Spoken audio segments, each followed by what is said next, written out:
Chances are that the fish you had for dinner last night did not come from an unpolluted lake. That red snapper or kingfish, grouper, tilapia, or even Charlie the tuna, which you enjoy so much, was actually raised on a fish farm.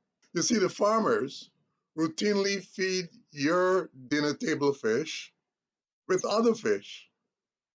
Yes, indeed, the regular diet of your tilapia is actually ground up fish.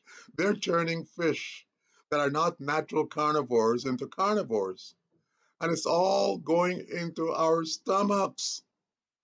The greed in the fish industry is causing fish to cannibalize each other in order to grow bigger.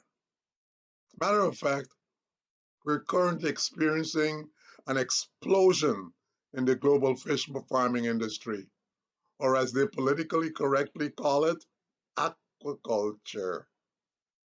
The fish industry is straining to satisfy consumers' voracious appetite for top of the food chain products like salmon and tuna and shrimp. And close to 40% of the seafood we eat nowadays come from aquaculture. This $78 billion industry has grown 9.9% every year from since 1975. It's the fastest growing food group there is.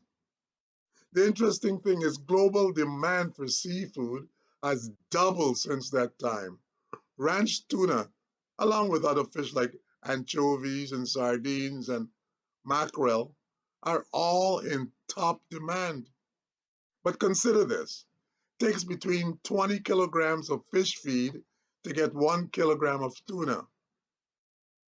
Now, when you go to that restaurant near you that has tuna on the menu, well, what can I tell you? However, despite great efforts by the Japanese, particularly, no one has been able to raise tuna from tuna eggs. Think about this.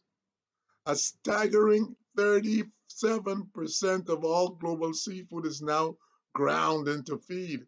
This is up from 7.7% since 1948. Now, one third of that feeder goes to China, where 70% of the world's fish farming takes place. Perhaps the worst problem posed by aquaculture is that it puts pressure on the fish populations. Fish lovers tend to eat carnivorous fish like tuna and bass and cod. These fish must be fed smaller fish, which are typically caught from the wild and then ground up into small portions of fish meal. So, with 27% of all seafood in the world is ground into farm fish, it bears repeating, brethren, that your fish is being force fed fish. This is absolutely amazing to me and disgusting. So bear this in mind the next time you're tempted to buy seafood at the supermarket. Okay?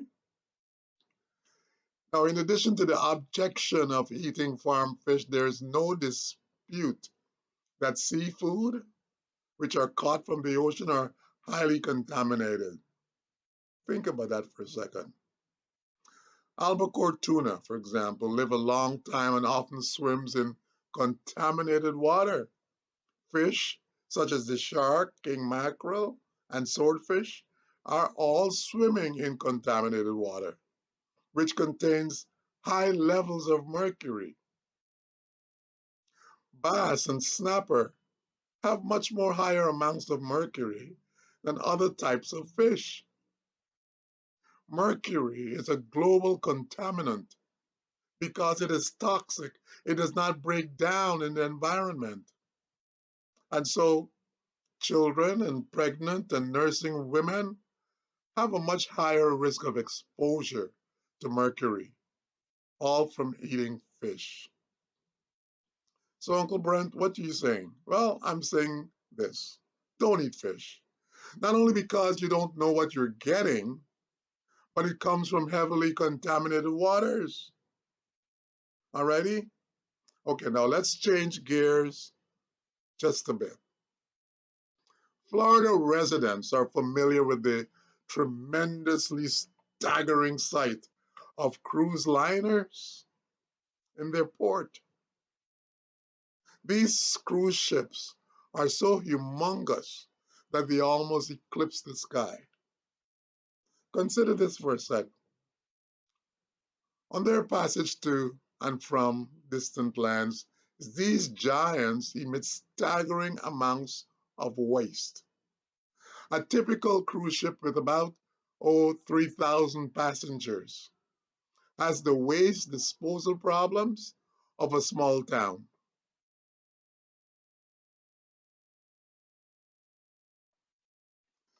The environmental group Oceana compiled this report from the Environmental Protection Agency and also the cruise industry. Oceana reported cruise ships are not required to have any official permits in order to dump raw sewage into the oceans. These cruise liners are not required to monitor or report when they release garbage into the ocean. Think about that for a second. So neither the government nor the public know how much pollution is being released into the ocean by these tremendously large vessels.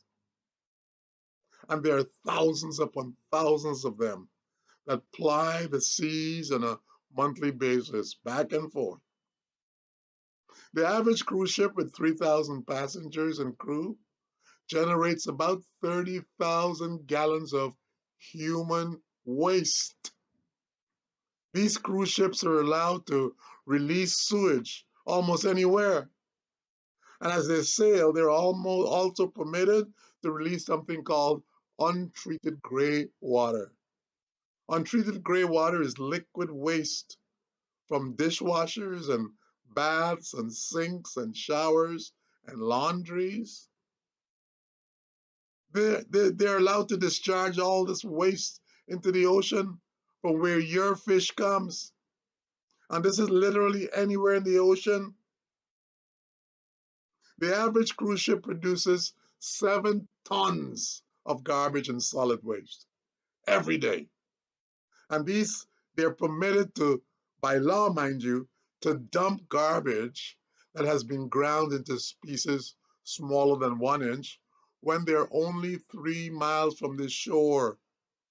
But they're allowed to dump ungrounded garbage when only 12 miles from shore. The average cruise ship with 3,000 passengers and crew generates 15 gallons of toxic chemicals every day. Now, saint of God, guess where all this toxic chemical is being dumped? Yep, you're right, into the ocean. The average cruise ship of 3,000 passengers generates 37,000 gallons of oily bilge water every day. The average cruise ship with 3,000 passengers and crew generates air pollutants equivalent to 12,000 automobiles. Now that's every day that they're out there sailing the ocean blue. Now figure conservatively mind you, that there are thousands of cruise ships going back and forth, right? Back and forth on our oceans every day. How much of this waste do you think is being dumped into the environment on a daily basis? Because of this appalling pollution to the environment, how much toxins are being contaminated by the fish you eat? Humans eat fish that is contaminated by human waste. Fish is unhealthy, very unhealthy.